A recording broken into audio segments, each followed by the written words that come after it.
Hello, hello, and good evening. My name is Dr. Lakisha Lockhart, and I am a Christian education professor at Union Presbyterian Seminary, and I am guest hosting this evening for the Canon Conversation series, which is a series that has come out of the Katie Geneva Cannon Center for Womanist Leadership at Union Presbyterian Seminary that recognizes the significance of centering Black women's scholarship as viable sources and resources for theological education.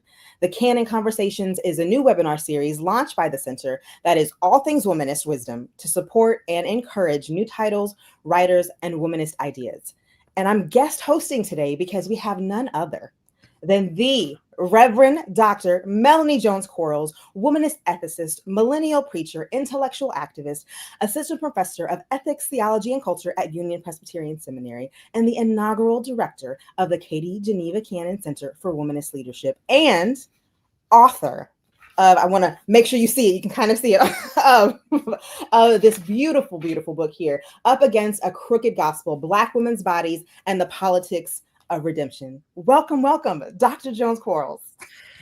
Well, it is good to reverse the tables and to be on the opposite side of the conversation and to join as an author. So thank you, Dr. Lockhart, for stepping in and guest hosting for us tonight. It's such a pleasure, and I'm super, super excited to be here. And folks, if you're joining us, just let us know that you're joining us. Drop a note, tell us where you're joining from. We'd love to chat with you tonight. Yeah. And along the way, feel free to throw in any questions, any of those things. But I am excited to hear about this amazing book. So we're going to jump right in because the time goes by so quickly, and I want to hear all you have to say. So how did you come to write this book? What was the journey, the process? What was this like? Yeah, I start the book by just explaining that this book is literally a decade in the making, and it is part my revised dissertation. So I finished up at Chicago Theological Seminary, where I studied there with the amazing, the brilliant Dr. Joanne Marie Terrell. And I was in the Theology, Ethics, and Human Science program. And one of the things that I think is significant about my journey is I actually entered into my PhD work thinking about religious history as my primary subject area.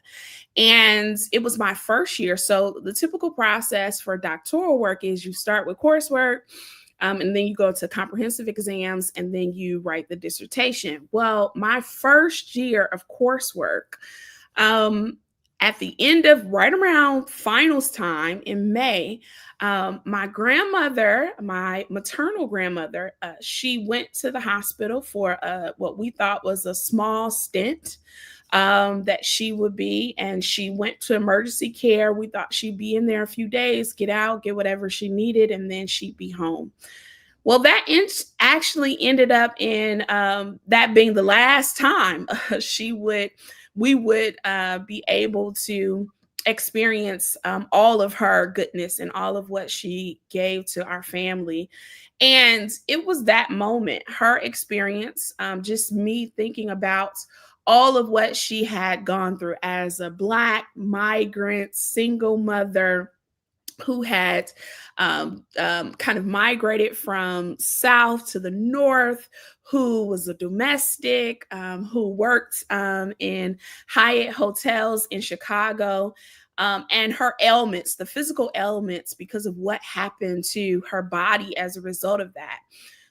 Something really peculiar happened when she passed that I noticed immediately, and that was throughout the last quarter of her life, the last 25 years, she experienced, because of what I just named, being bent over, literally her back bending over. And it was probably a mix of osteoporosis, arthritis, and other things, and just the weight and pressure of life, right? And the social conditions that ultimately weighed her down. What I noticed, she wasn't able to lay straight on her back for at least the last 25 years of her life. And immediately when they pronounced that she had transitioned, she laid straight. And it was that moment that I said, oh, something has happened here in her body. something transformative, I think something divine, which gave me a signal that there was possibility for restoration, transformation, transfiguration for sure. And from that moment, I was like, how do I think more deeply about how this is possible, how liberation is possible for Black women in life and not in death? And that sent me toward a path that I probably should have been on in the first place, toward theological and ethical questions. And that's how I landed in theology and ethics, and with a kind of background in religious history, or historiography is one of my primary kind of methodologies. But that's kind of how I got here to writing this book and thinking about this as my project. That's amazing. I'm holding on, just this liberation for Black women in life, not in death. I'm holding on to that. And again, as someone who also just knows you and how you not only work, but how you show up in the world as a colleague, I'm just like, yes, this speaks to also just kind of who you are and how you move in the world as a space for liberation of trying to curate spaces like the Center for Black Women. So thank you for that. And I'm excited to see it showing up in this book. I do want to shout out, I know I see some folks from Maryland, Texas, Williamsburg, Donna, one of our students. Hello, y'all. Thanks for joining us. Please feel free to keep chatting with us. Throw some questions in there as you have them along the way, and we'll get to them. So thank you for mentioning your journey. You mentioned your grandmother, and I know one of the womanist practices is saying names, and I wanted to know if you wanted to just offer her name in this space, if you wanted to. I don't want to. Absolutely. So her full name is Sweetie Gertrude Foster, and she probably, if she was here, would tell me about myself, because she just preferred Gertrude Foster. But I just love the Sweetie. I love that. I love that part of her name.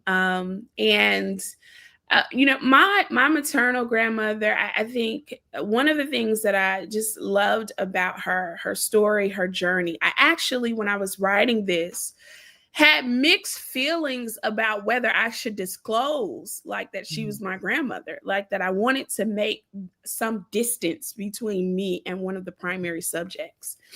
And as I started to think about womanism, right, and really what womanism envelops, right, this call to return back to not only your own story, but your own heritage, and the ability to say her name, right, and to write down, this is my story. It is as much as my grandmother's story as it is mine. And so all of that, I was like, oh, we're absolutely gonna let them know that this is my grandmother and this is her story. And it really was, I love this, that one of the things Dr. Terrell, when I was thinking about my project, she was like, you need to do a theological body scan. And part of what she was asking was like, not only think about, what has happened in your own body, the scars that you have, right? The experiences that you have that mark, the pain, the discomfort, the struggle, the joy, right? The things you celebrate, your loves and your troubles, right? But part of that theological body scan, if you will, was also thinking about what are the theological kinds of questions that emerge from your own mother line, from your own lineage, right? That tell you about not only how you've come to these kind of questions of faith, but also about your own journey. So I think this work is a product, it's a legacy product. It is a project that says, this is her story as much as it is mine, because I am the fruit of her labor, for sure. Amen. And I say, thank you, Lord. I won't dare say her first name for Gertrude Foster, for your grandmother. Thank you. Now you're gonna have me in trouble with the ancestors. I'm not. But thank you for her and for sharing that. And I'm wondering if that influence also carried over to the cover art and the title of the book. I'll just remind you all, the title of the book is Up Against a Crooked Gospel: Black Women's Bodies and the Politics of Redemption. And I don't know if you can see the cover art, and I know you have it kind of behind you as well, Dr. Quarles Jones. And when I first saw this, I was like, okay, yes, it's beautiful, but there's something so haunting about this image. As a Black woman looking at this, in my physicalness, I just look at this and I'm doing that as well. And so I'm just curious, did some of that roll over into the title and the cover art, or were there other inspirations or influences for that as well? Yeah, so I can't remember actually where the title came from, but I know that when it came, it was it, right? So this is the title. This was part of this title. It's a little bit shortened.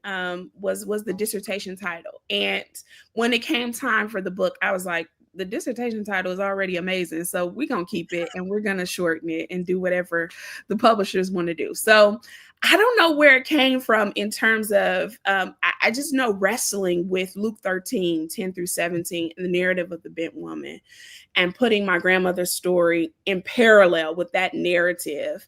And then thinking about the larger complex social history of Black women, both in religion and society, navigating crooked conditions. And then what I'm trying to narrate, crooked gospels, as we think about how the church often ordains, right, these kind of misrecognitions and misconceptions of Black women's virtue and character, and or sanctions, right? So I'm pointing to both of that. So I can't pinpoint where it came from, but I know when it came, I was like, that's the title. So that's that. The cover was a little bit different. Partially because so versions of this cover, I think that the publisher and I and the designer were working through it, and there were very empowering images, right? And I was like, that's not the whole story though. There you have to show this woman bent over in some kind of way.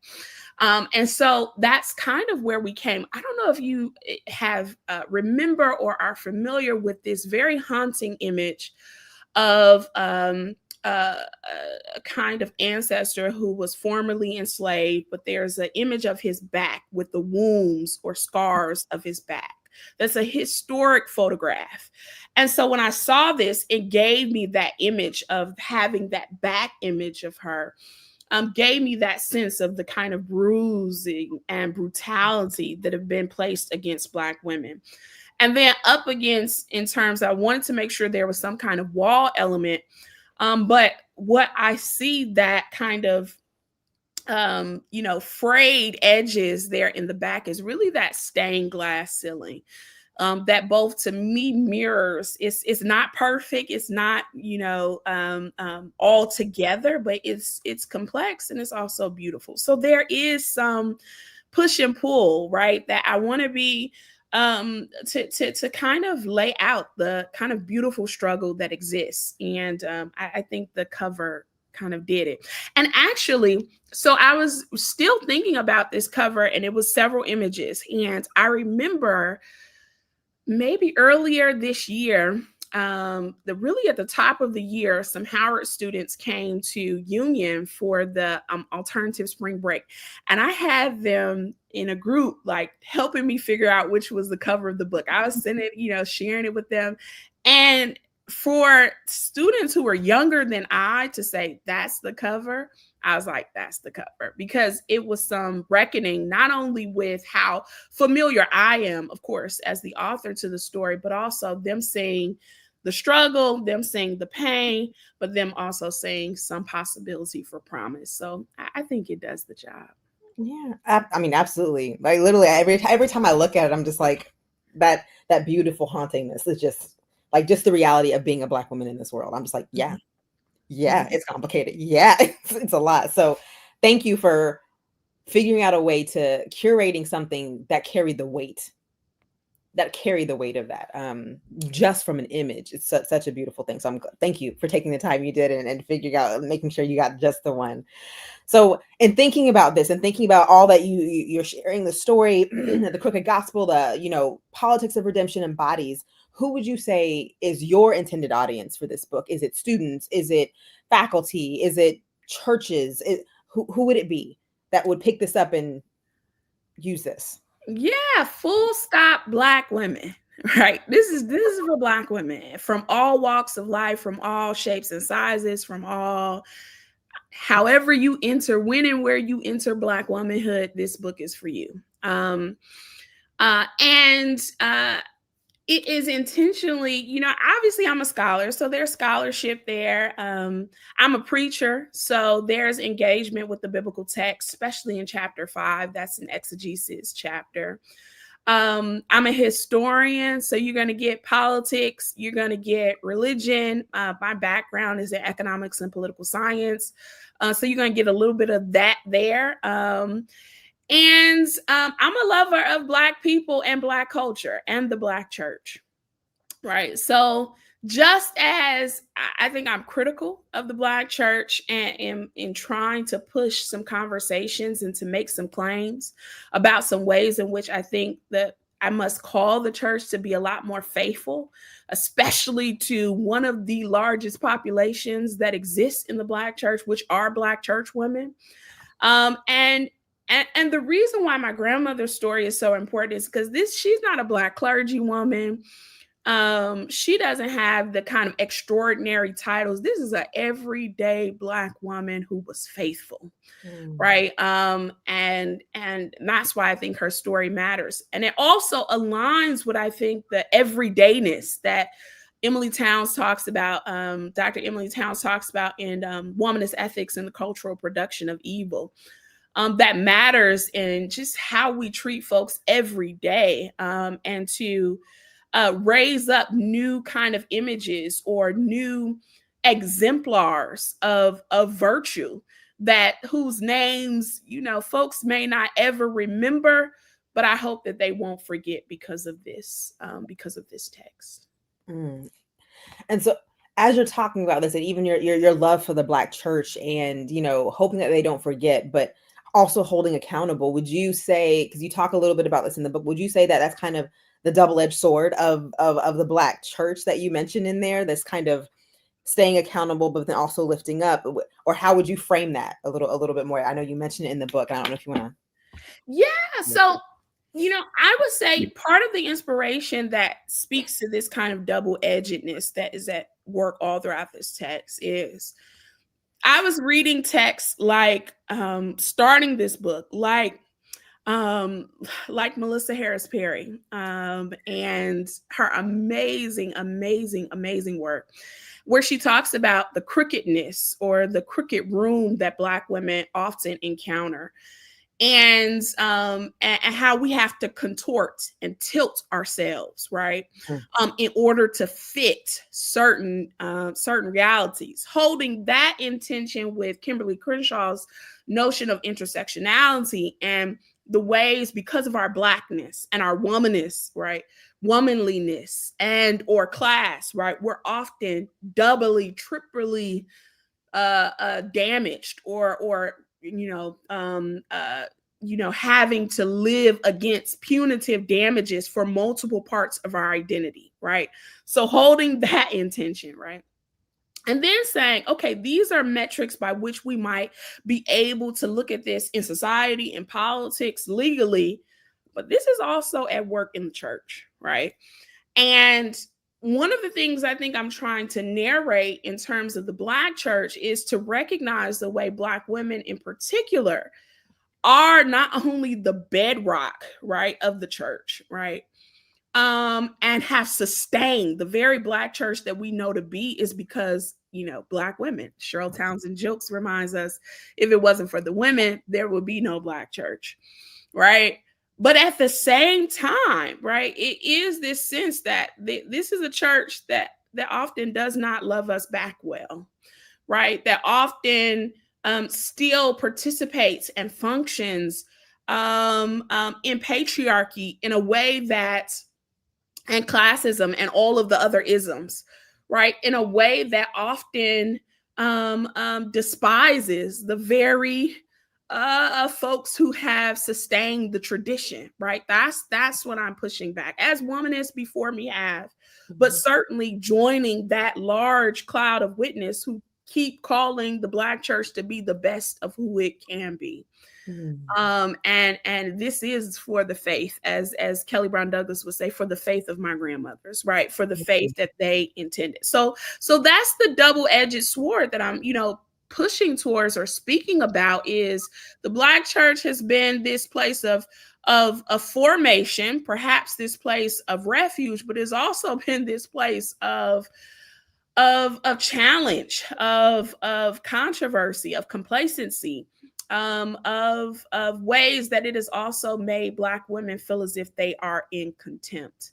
And that's the piece that I want us to struggle with. And part of it also is this sense, right, that the Black church didn't just become this. Part of what I'm arguing is that it actually existed at the moral fabric of the Black church's formation, as a visible institution, which is just distinction from it as an invisible institution in the hush harbors and brush harbors, right?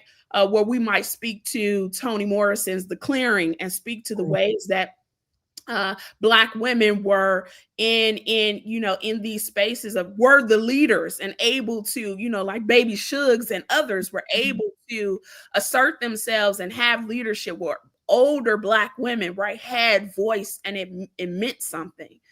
As we move to visible institutions where their constitutions set up and their doctrines that are developed, we see a mimicking of white Western heteropatriarchy. And we see that sustained, kind of double down as we move into the 20th century. And we continue to sustain kind of doctrines and policing cultures and tactics that restrict and confine the roles of Black women. There's something we have to push against here. Absolutely. Thank you. I just want you to know there were several yeses and some yes in the chat in case you're not able to see it. But thank you for that. So would you say, thinking about this double-edgedness or the crookedness or the many things you cover in this book, what would you say of that is kind of how this book contributes to the womanist theological tradition, kind of as a whole? As, I mean, you're the director of the center, you're doing all of this. Some I think have spoken about that you've had on here, have talked about a fourth wave. Where do you see this book kind of contributing in that beautiful tradition? Yeah, I would say it's not a departure by any means. It is joining this kind of long line of womanist thinkers and womanist scholars, right, who have been speaking on behalf of Black women, who have been speaking to the Black church to call it forward to a more prophetic vision that includes all of us, right? But it is as a contribution. I think it's a fourth wave womanist academic contribution, and part of that is significant, right? I'm a millennial womanist, hashtag millennial womanism, and I see myself as a part of fourth wave womanists who have been trained by womanist scholars. Womanist scholars are my advisors. They've been on my committee. I'm through and through womanist bred. I'm all that, right? I'm a daughter of the tradition, but at the same time, right, I recognize that there are folks in fourth wave womanist approaches who are calling us to kind of liberative strategies. I'm thinking about your work in terms of play, and how you're talking about us moving forward and thinking about imaginative possibilities in terms of our ways of resistance, but also creating new worlds. I'm thinking about Ebony Janice's work, All the Black Girls Are Activists. I'm thinking about the NAP ministry and the NAP Bishop Tricia Hersey's work on Rest is Resistance. This kind of dream, play, imagination, wonder, right? And as a fourth wave approach, I think I add to this conversation, but I also want to make sure that we keep the theory with us, right? As we go. And what ways might we be able to build on our womanist foremothers, but also ask questions that are pertinent for our contemporary generations? So, especially in my politics chapter, which is, I think, chapter 3, chapter 3, when I'm talking about folks like Stacey Abrams and Kamala Harris, and talking about scandal and Olivia Pope and Michelle Obama and just contemporary characters, right, that are certainly relevant for the here and now. How might, through their experiences, give us some lenses on how we might approach this. So in that sense, I think it's a fourth wave womanist academic a contribution in womanist theological ethics that invites us to think about how this integrates with questions of context and society, but also how this integrates with questions that we might have of scripture. Absolutely. So holding on to that, like how this integrates, I'm also wondering how you see this work being useful in congregationals, educational settings, group settings, in, getting the sisters together and you reading this book together, how do you see that happening, and what does that look like for you? Yeah, I think, I try to write this text with a kind of eye towards accessibility. It's some words you might not know. It's some folks you might not be familiar with, but it should be. It's personal in tone, especially in its beginning. I weave all throughout the text. In every chapter, there's a part of my grandmother's story that you'll find that is this evident in that chapter. So that's another touch point and connection point. And then I think especially when we get to the exegesis point in Luke 13, that's, from Bible studies to preaching to one of the things, when I was writing this, folks asked me, do you need to turn to the Bible, right? Can you make these claims without looking at Luke 13? And I am not a biblical scholar, but I find the literary canon, the scriptural literary canon, as a source, primarily because Black women identify not only with Jesus, but they also identify with the Bible. And it is a primary point by which they began their engagement with talk about God.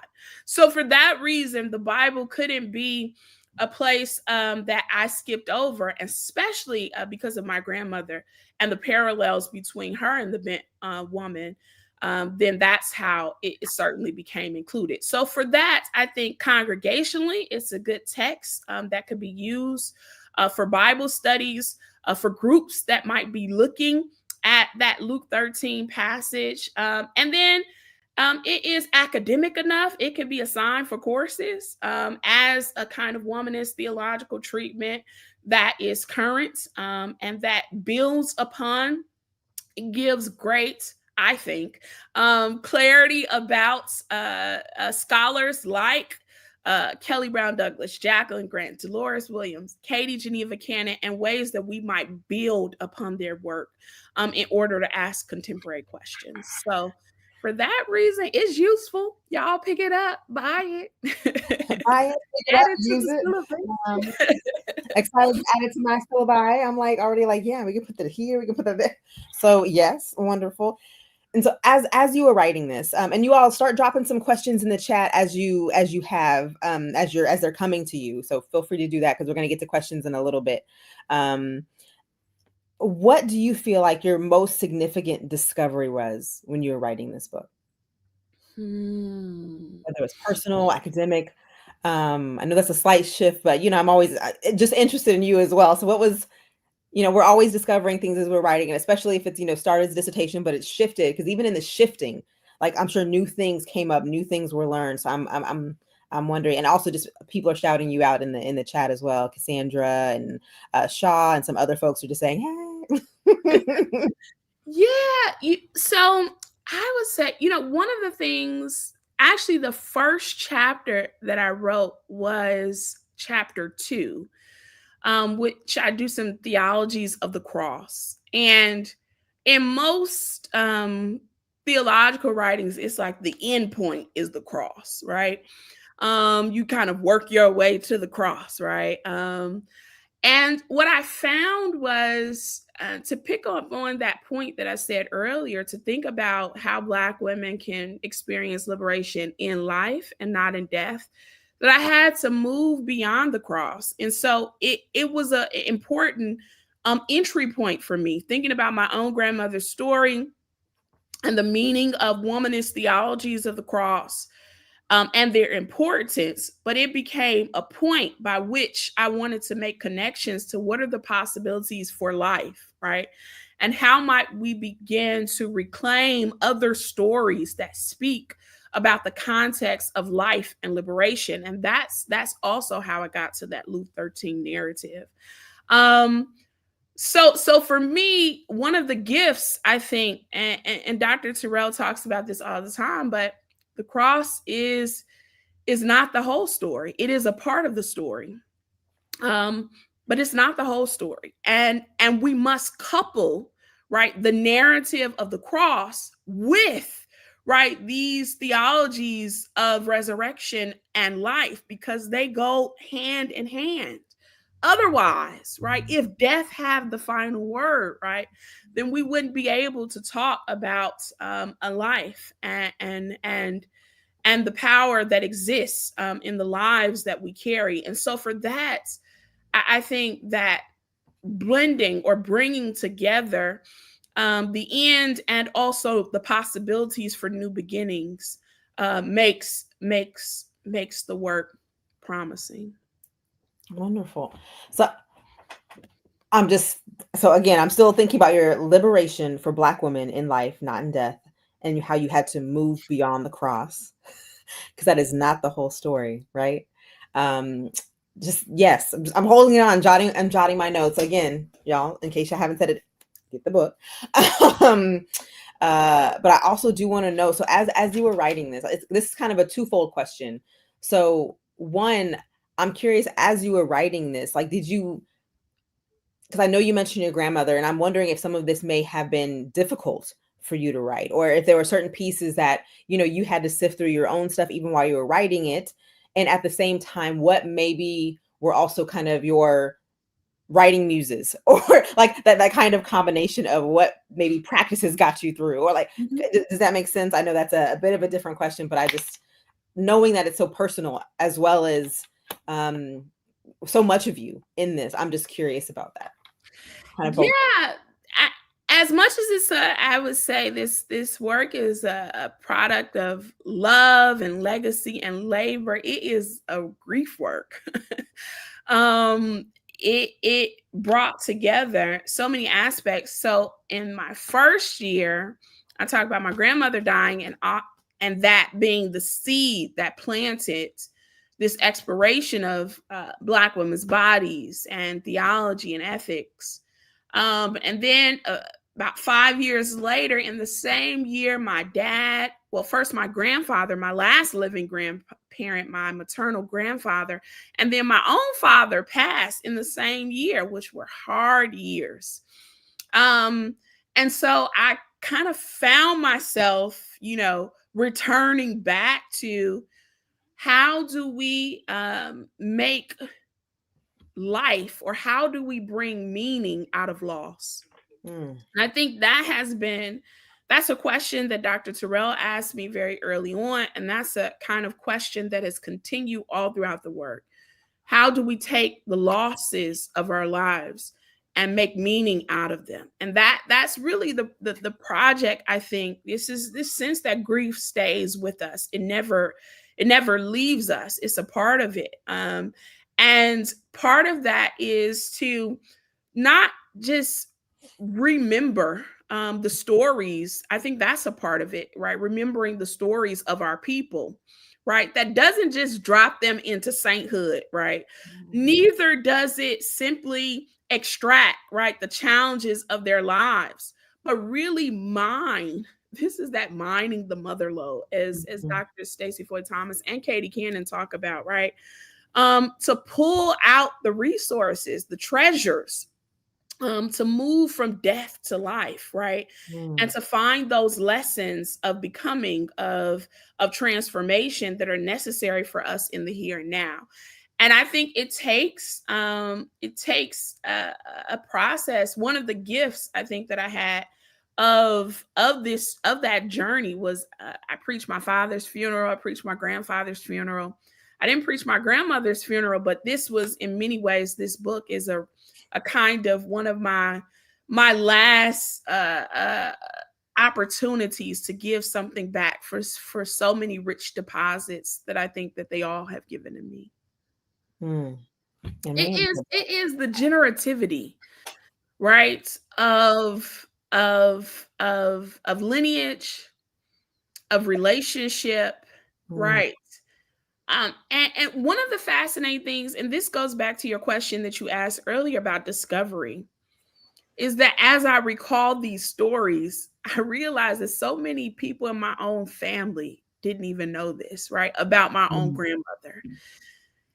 I mean, her sisters, brothers, right, her nieces and nephews, right, which open up for us and opens up for me how we suffer in silence, right, because we don't do enough of sharing our stories and helping people to see the real precarity and even challenges of our own lives. There are people right next to us who don't know anything about what we're going through. And the danger of that is, how can they learn, right? How can we ensure that the next generation has something to hold on to if they don't know where the potholes are? Absolutely. Thank you for that.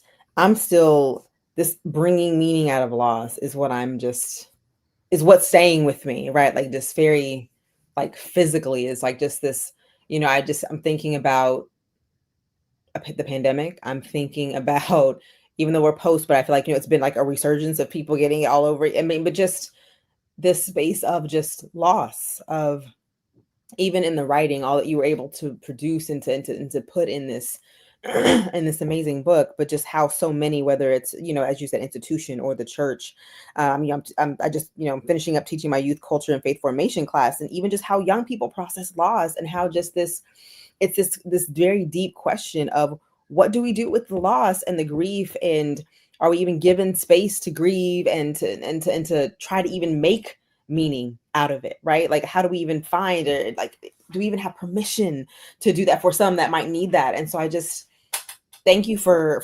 raising that. And again, I'm just bringing meaning out of loss, liberation for Black women in life and not just death, moving, just how it also has to move beyond the cross, because that's not the whole story. It just can't stay there in the death.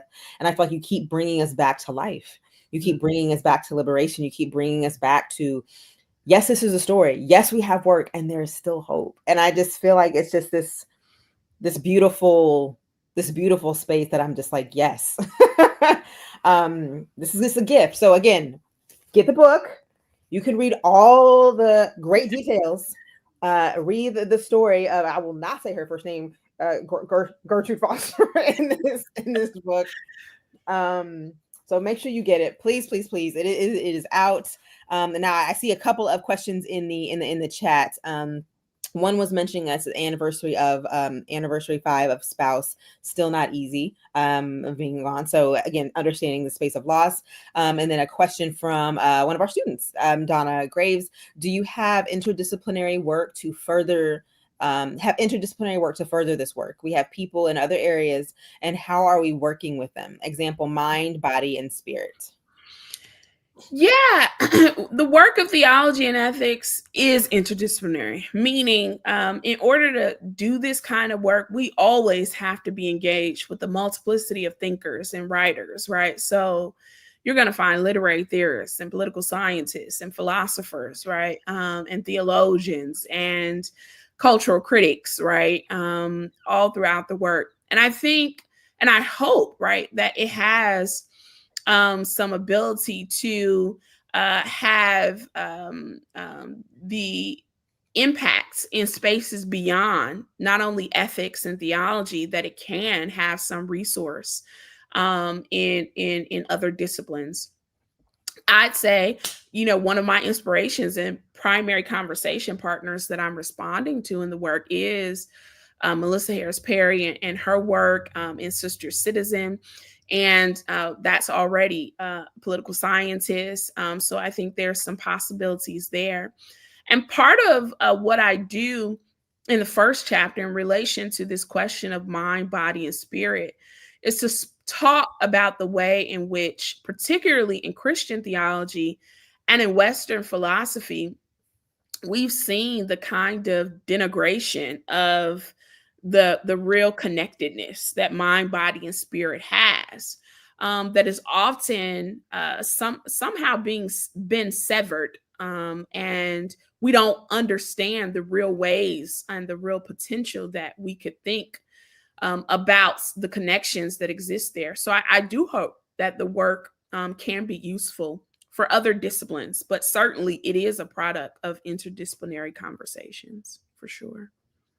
Thank you. Thank you for that. Feel free, keep the questions coming. Oh, someone wanted me to say the name of the book again. Up Against a Crooked Gospel, Black Women's Bodies and the Politics of Redemption.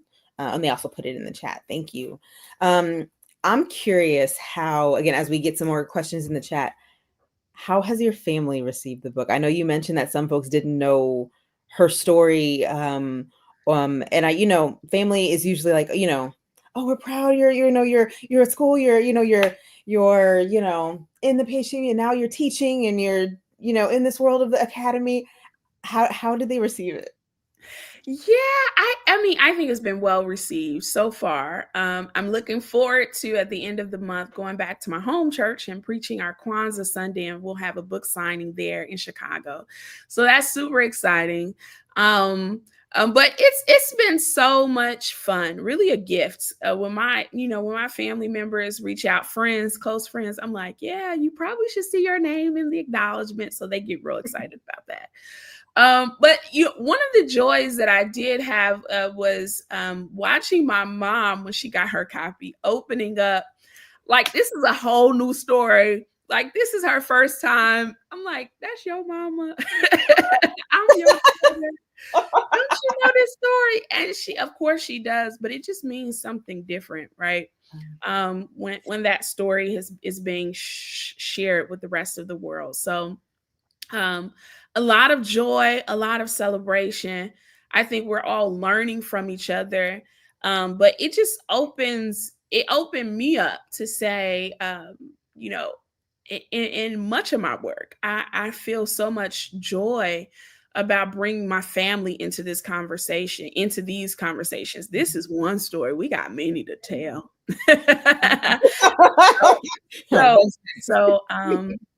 I really see it as a one particular pathway in terms of sourcing their stories that ultimately become ways we think about our own context and our own lives. Absolutely. Thank you. So I know someone mentioned, will this be on Audible?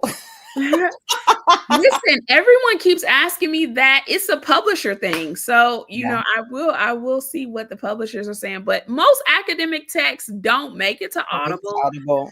But the reception of this text is wonderful. So I'm so grateful, excited that folks are seeing it.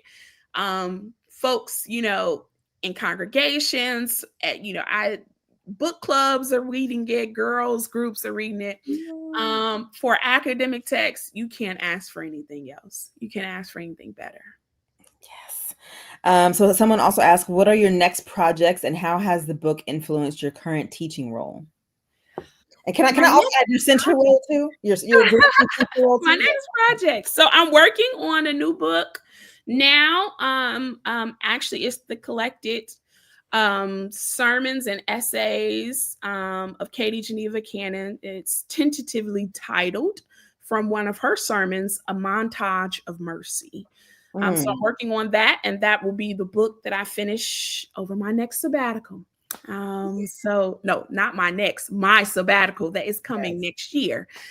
So I'm excited about that. I'm also working on my next full monograph on warrior women that I actually thought would be my first project, but it's a long time in the making. But I think about many of us know about the cadre of Dahomean or Dahomey, the warrior women of Dahomey, and we've seen it in popular culture more recently with the Dora Milaje in the Black Panther or Woman King.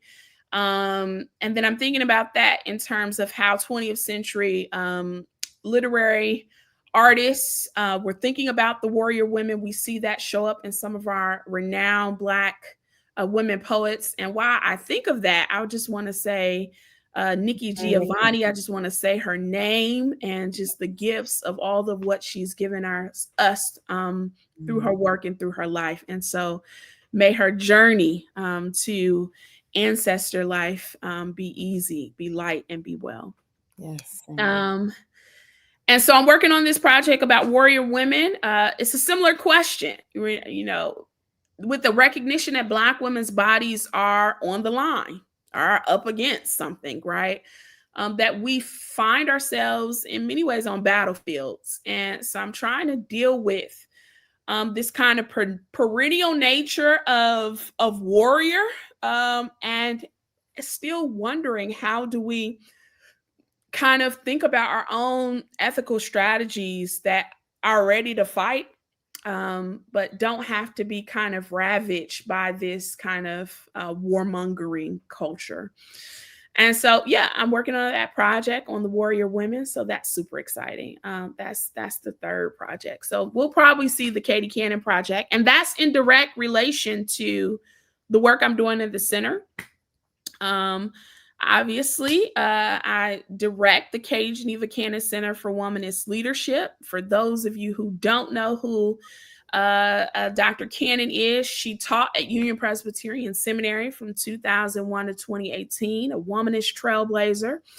But most significantly, she was the first Black woman ordained in the Presbyterian Church.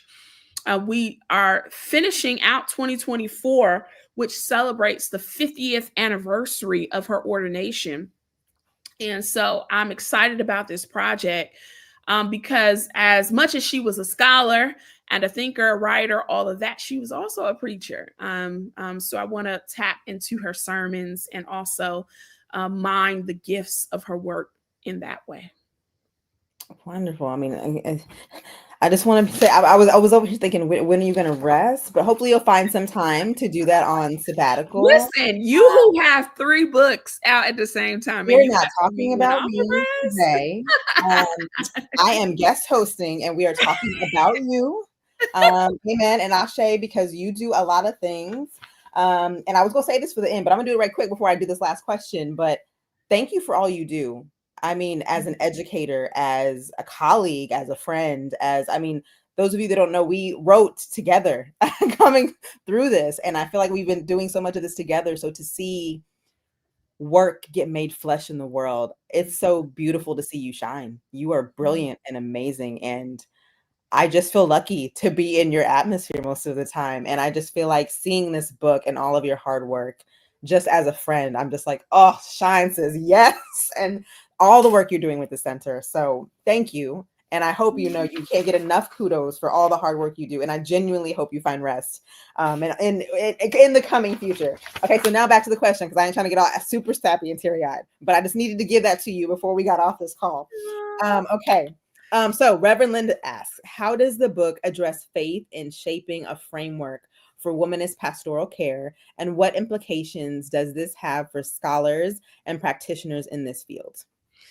Yeah. I think one of the amazing texts that I'm thinking about is Shaniqua Walker Barnes's Too Heavy a Yoke, which I think has some resonance with this kind of notion of burden bearing and Black women being bent over by the social societal conditions.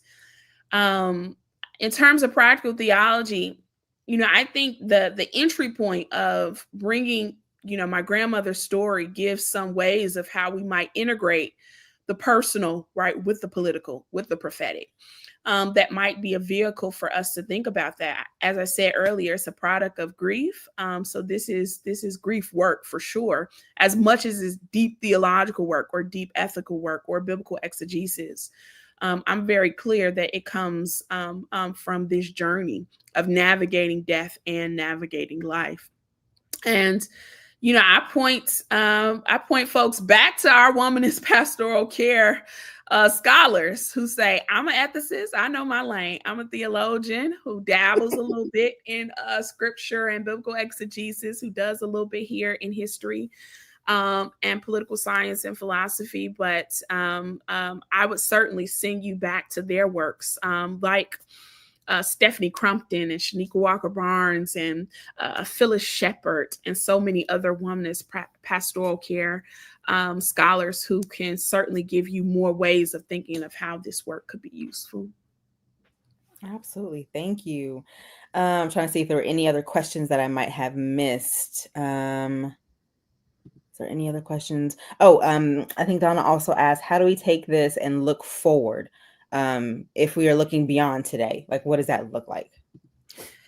Yeah, I think, I think part of thinking about, right, what is to come is also requires us to take a deep look at the history of the present, which is, as we begin to create possibilities for the future, we need to know how we got here in order to know where we're going, right? I think that is the charge of Sankofa, right? To go back and fetch it, but it's also not only to fetch it, but to pull it back so that you can push it forward. And I think discerning the times, doing the deep history of the present to say, how did we get here? What are the conditions that set up this moment will be helpful for us to begin to strategize and figure out ways that we might move beyond the current and establish new possibilities for the next generation. So in that sense, there's a real debt to history in this herstory of sorts, in this sense, because I think we have to go back, right, and find out and pull together and bring together the stories so we might find meaning for them, for our currents and for our next. Wonderful. So I don't see, you're getting a whole lot of love in the chat. I don't see any more questions in the chat, but you're getting a whole lot of love. So I'll just kind of bring us to one of our final questions and any other final thoughts you want to offer us of wisdom of anything, but any key takeaways or just your enduring hope for this book, for those who would encounter it. What would that be? Yeah, before I say that, you got all sappy. So one of the things I want to say, and I'll be able to turn the tables in a couple months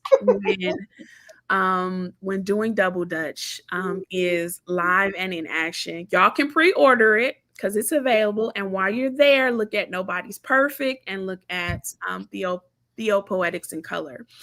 But I get so much joy doing this work because of such an amazing colleague that you are.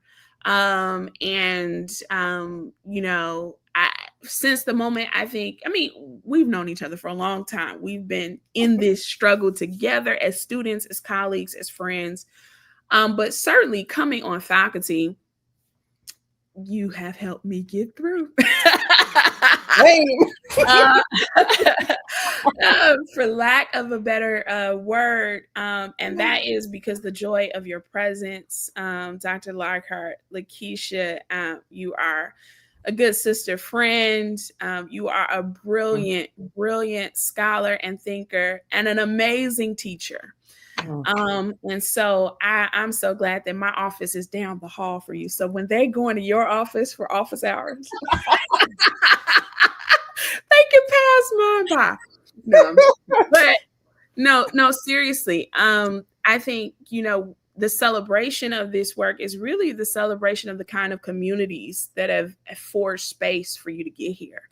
And so I am certainly indebted for the many Zoom writing calls that we've had, for the many conversations that we've had and negotiations and navigations and whatever, that we've been able to do that with full support of one another at every single turn. That's love. And I love you for it forever, for sure. I love you back. I feel like, this is womanist moment. Together until the end of this call. Yes, love is right back. We get a little purple heart. So, with that said, like I said, this is a love letter to Black women that says there is possibility for us to see ourselves beyond always being scripted as the problem, always being scripted in ways that deny our value, that misrecognize our virtue, and to reclaim that virtue. And so in the last chapter, I speak towards this and invite Black women to show up, to speak up, and to never shut up. And so my hope, my prayer is that in every space that we enter, that we'll be able to show our full selves, that no place will be ever able to silence us. And that once we start speaking up, that nobody will be able to shut us up. So that's my hope for this book. And that's my hope for this work. Get your love letter today if you haven't already. Guess what? It's almost holidays. Give it as a gift. Give 2 or 3 who may need this in their life, even if they might not even know it yet. Up Against a Crooked Gospel, Black Women's Bodies, and the Politics of Redemption. Please go and get it now. The link will be in there, but also tune into all the things at the center. The Katie Geneva Cannon Center for Womanist Leadership is doing. Dr. Quarles Jones lead the center. How? I don't know. But does all the things. I know they have a biannual conference coming up. I mean, they have Womanist Wares, Womanist Wisdoms. I mean, you name it, all things womanist, as well as the Cannon Library. I mean, just all the things. So feel free to check in on the website and see what's going on if you want to tune in other areas. But thank you, Dr. Jones Quarles, for this gift to the world, for this gift to your family, for this gift to Black women. Thank you. And thank you for letting me guest host. I mean, I know you, but it was nice. So yeah, you were you, and I loved it.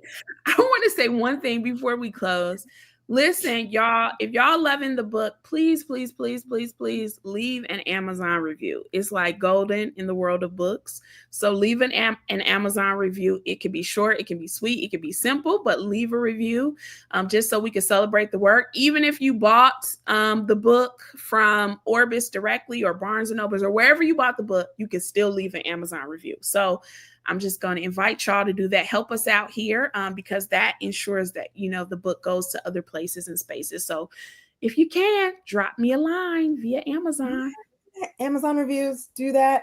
Thank you all for joining us. Again, stay tuned. She has lots of things going on. She's doing.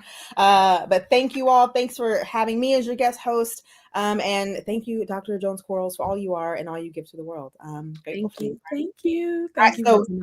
How do you normally want to end? Do we just say thank you all? Take care. Love y'all. Have a good evening. Take care. We'll see y'all again in January. Take care. Yeah. Bye.